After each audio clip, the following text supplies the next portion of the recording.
discuss about the chapter number 7. आज हम 7th chapter के बारे में जो है डिस्कस करेंगे। 7th चैप्टर हमारा है कॉन्ग्रुएंस ऑफ ट्रायंगल।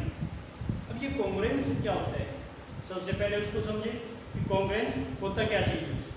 कॉन्ग्रुएंस जो है, हमने एक ट्रायंगल ऐसे ड्रॉ किया और इसको बिल्कुल कॉपी करके एक और ट्रायंगल ड्रॉ कर दिया, कॉपी करके बिल्कुल सेम, जिसमें ये साइड इसके इक्वल है, ये इसके इक्वल है और ये साइड इसके इक्वल है। तो हम इनको बोलेंगे कि ये जो है कॉन्ग्रुएंस ट्रायंगल है। क्या है ये? कॉन्ग्रुएंस ट्रायंगल है। तो कॉन्ग्रुएंस होते हैं जैसे आपने कोई सर्कल ड्रॉ किया जिसकी रेडियस 7 सेंटीमीटर है और एक डिफरेंट सर्कल और ड्रॉ किया जिसकी रेडियस भी 7 सेंटीमीटर है। तो दोनों की रेडियस 7 सेंटीमीटर है, इसलिए वो जो सर्कल ड्रॉ किए गए थे वो कॉन्ग्रुएंस हैं। तो कॉन्ग्रुएंस मींस बराबर, बिल्कुल इक्वल। तो कॉन्ग्रुएंस क्या होता है? इक्वल। इसका साइन क्या होता है? साइन होता है, हम इक्वल का साइन लगाते हैं। इक्वल के साइन पे जो है इस तरह से साइन करें, इक्वल का साइन लगा करके उसके ऊपर एक कर्व जो है ड्रॉ करें तो इसको बोलते हैं कॉन्ग्रुएंट। ये कॉन्ग्रुएंसी का साइन होता है। दूसरा, अगर हमारे पास ए बी सी ट्राइंगल है और ये पी क्यू आर है, एबीसी ट्रायंगल है और उसका हमने जो कॉपी करके नाम राइट किया था उसका नाम जो है पी क्यू आर रखा है। और तो हम राइट कर सकते हैं कि एबी जो है ये साइन, ये हर एक जो है मैथमेटिक्स के अंदर साइन चलते हैं। ये साइन क्या है? P Q. ये साइन किस चीज का साइन है? ये सिमिलर का साइन है, कोरस्पॉन्ड का साइन है। किसका साइन है ये कोरस्पॉन्ड का साइन है। हम बोलेंगे कि A B line segment A B correspond line segment P Q. B C line segment correspond line segment क्या हुआ?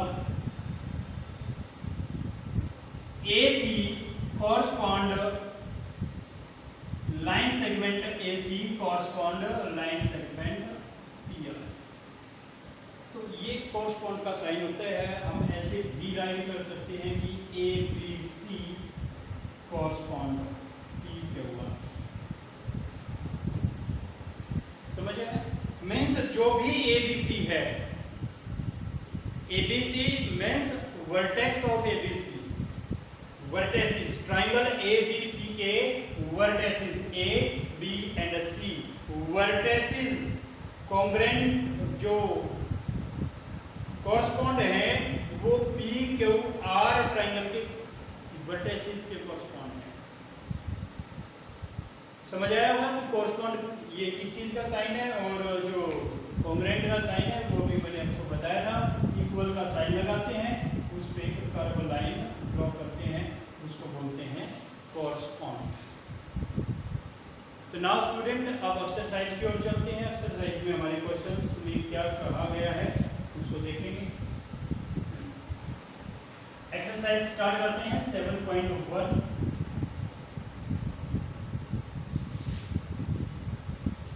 Exercise 7.1 question number first. Okay, question number first part है two line segment are congruent. दो line segment congruent होंगे कब? अभी मैंने आपको बताया कि कॉन्ग्रुएंट क्या चीज होती है। क्या बताया कि कॉन्ग्रुएंट क्या चीज होती है? कॉन्ग्रुएंट क्या चीज होती है? जो इक्वल होती है। और किस तरह से इक्वल हो? ये कॉन्ग्रुएंट का साइन होता है।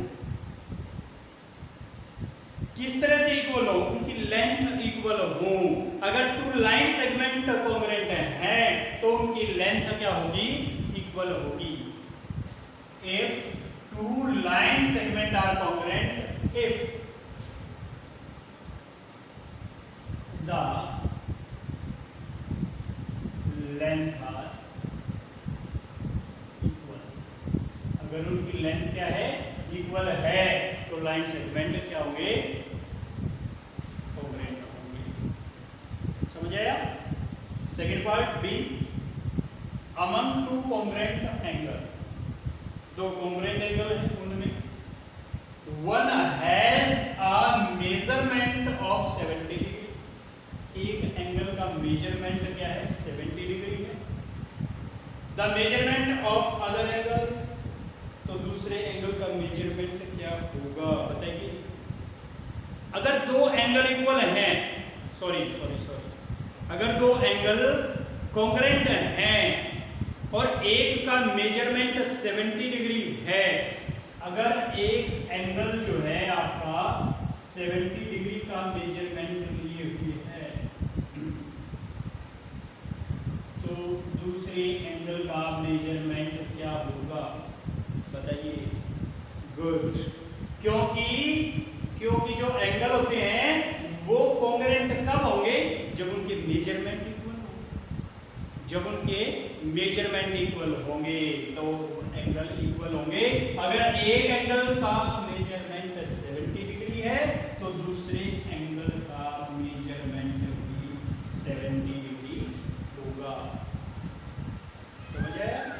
Next point C, when we write angle A equal to angle B, जब हम राइट करते हैं कि एंगल ए एंगल बी के इक्वल है, मान लीजिए ए है ये बी है, तो हमारा एक्चुअल में मतलब क्या होता है, क्यों लिखा गया है, क्या मतलब होता है हमारा, angle A equal to angle B write किया गया है, तो उसका मतलब क्या है, उसका मतलब क्या है, उसका मीन्स है कि वो दोनों एंगल का जो मेजरमेंट है, we actually means measurement of angle A equal to measurement of angle B, दोनों का मेजरमेंट इक्वल है, दोनों का क्या है, मेजरमेंट इक्वल है। तो हमारा first question part. Now the next question, okay.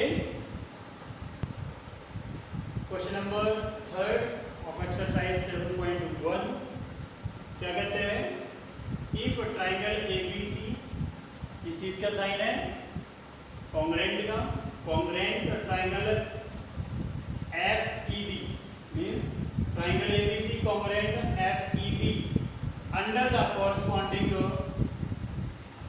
Base, ये कॉरस्पॉन्डिंग पार्ट्स इक्वल है, right all the corresponding congruent part of the triangle, triangle के जितने भी कॉरस्पॉन्डिंग पार्ट हैं वो सब राइट कीजिए।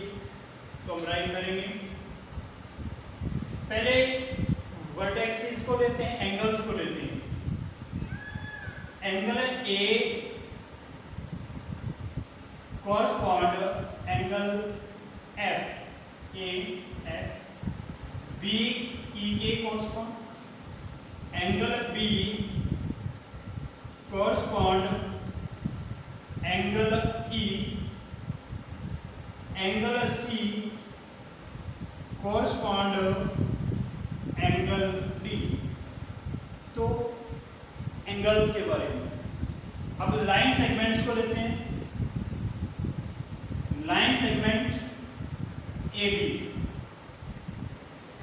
AB line segment correspond EF line segment FE, BC line segment ED, BC line segment ED line segment, and AC first और third, AC line segment correspond FD, FD। तो ये हमारा corresponding corresponding part, जो corresponding congruent part है वो हमने right किए हैं। ये क्वेश्चन नंबर 3 समझ आया? गुड। क्वेश्चन नंबर 4 की ओर चलते हैं। क्वेश्चन नंबर 4 में क्या क्या है?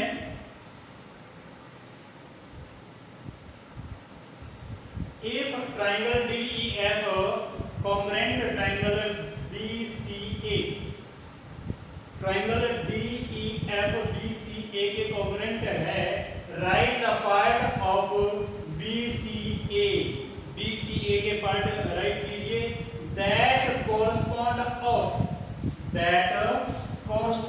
ऑफ किसके? Angle E correspond of angle E किसके कोरस्पॉन्ड हो? देखिए नाम जो हमें बताया गया है उसको चेक कीजिए, DEF। तो E एंगल है, E एंगल सेकंड नंबर पे आया, तो सेकंड नंबर पे क्या है? C। तो E जो है वो correspond angle C, first part. Second part हमारा EF, ये लाइन सेगमेंट है, कोरस्पॉन्ड। अब EF को चेक कीजिए कि कौन से नंबर पे आया है? EF सेकंड थर्ड, तो सेकंड थर्ड लेंगे CA,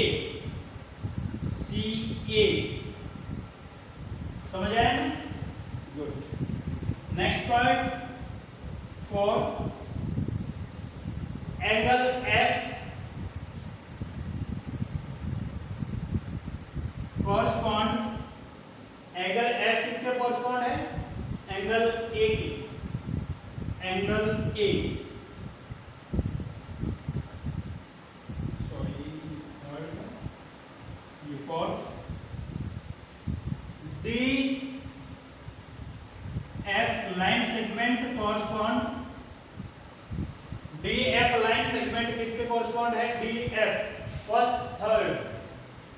फर्स्ट थर्ड के BA की, तो ये आ जाएगा हमारा BE।